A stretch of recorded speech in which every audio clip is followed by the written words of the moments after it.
नमस्कार, स्वदेश न्यूज के खास प्रोग्राम जनता मांगे जवाब में आपका स्वागत है। आपके साथ मैं हूं एसपी त्रिपाठी। जनता मांगे जवाब में आज बात पश्चिम बंगाल में पंचायत चुनाव से पहले नामांकन के दौरान हो रहे बवाल की और उस पर उठ रहे सवाल की।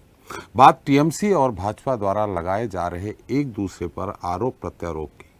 दरअसल पश्चिम बंगाल में त्रिस्तरीय पंचायत चुनाव के लिए राज्य चुनाव आयोग द्वारा 8 जून को चुनाव की घोषणा की गई और उसके अगले ही दिन से नामांकन की प्रक्रिया भी शुरू हो गई, जिसके बाद से नामांकन को लेकर विभिन्न जिलों से भारी हिंसा की खबरें सामने आई।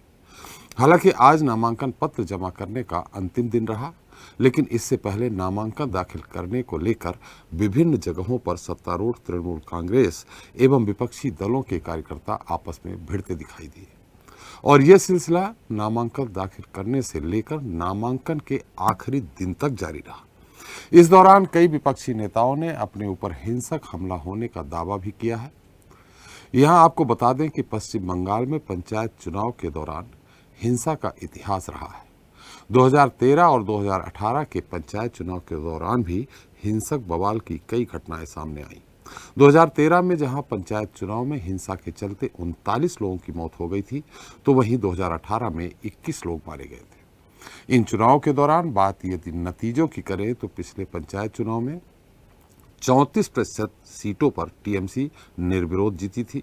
साथ ही 90% सीटों पर टीएमसी समर्थित उम्मीदवारों ने ही जीत दर्ज की थी और यही वजह है कि विपक्षी पार्टियों ने आरोप लगाया है कि उनके उम्मीदवारों को पंचायत चुनाव के लिए नामांकन नहीं करने दिया गया और उनके ऊपर हमले किए गए। ऐसे में अब सवाल यही है कि क्या वाकई बंगाल में पंचायत चुनाव हाईजैक कर लिया गया है और यदि नहीं तो आरोपों के मायने क्या है। इसी मुद्दे पर जनता मांगे जवाब में करेंगे चर्चा, पंचायत चुनाव में बवाल और सवाल।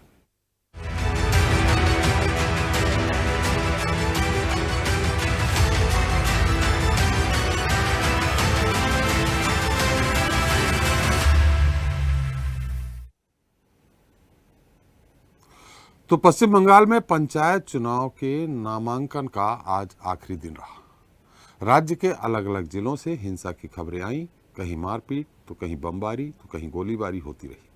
आज उत्तरी दीनाजपुर में सीपीआईएम कार्यकर्ता की गोली मारकर हत्या कर दी गई।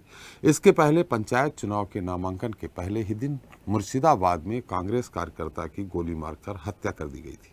प्रशासन ने कई इलाकों में धारा 144 लगा दी है, तो वहीं इंटरनेट बैन कर दिया गया है। राज्य के विपक्षी दलों के उम्मीदवारों का आरोप है कि उनके साथ नामांकन भरने के दौरान मारपीट की गई, उनका वीडियो एसडीओ ऑफिस तक नहीं पहुंचने दिया गया और टीएमसी नेताओं द्वारा पूरी तरह से कोशिश की गई कि कैसे भी हो विपक्षी पार्टियों के प्रत्याशियों को नामांकन दाखिल करने से रोका जाए।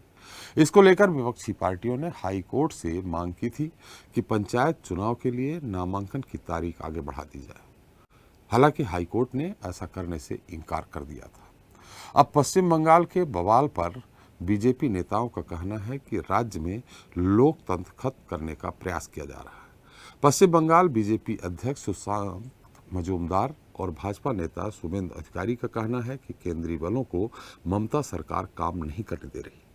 ऐसा रहा तो स्वतंत्र और निष्पक्ष चुनाव नहीं हो पाएंगे।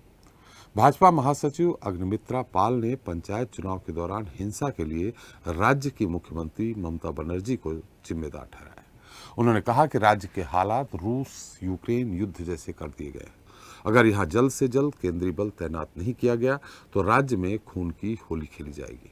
उधर विरोधी दलों द्वारा लगाए जा रहे आरोपों पर टीएमसी नेताओं और कार्यकर्ताओं द्वारा पलटवार करते हुए फूल और पानी की बोतल देकर अलग ही संदेश देने की कोशिश की गई। टीएमसी नेताओं ने कहा कि हम शांतिपूर्ण माहौल में चुनाव चाहते हैं। ये बीजेपी नेताओं की ही साजिश है जो अशांति फैला रहे हैं। उधर कलकत्ता हाईकोर्ट ने मंगलवार को दिए अपने आदेश में राज्य सरकार को पंचायत चुनाव में केंद्रीय बलों की नियुक्ति करने का निर्देश दिया था। खासकर 7 जिलों में केंद्रीय बलों की मौजूदगी में पंचायत चुनाव कराने का निर्देश दिया।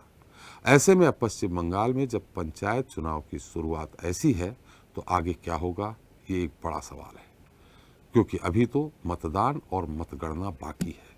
हिंसा और आरोप प्रत्यारोप की सियासत के इसी मुद्दे पर करेंगे चर्चा, पंचायत चुनाव बवाल और सवाल में। अगर आपको हमारा ये वीडियो पसंद आया तो तुरंत फॉलो, लाइक, शेयर, सब्सक्राइब करें और बेल आइकन दबाना ना भूलें। इसके अलावा हमारी वेबसाइट swadeshlive.com पर जाना ना भूलें।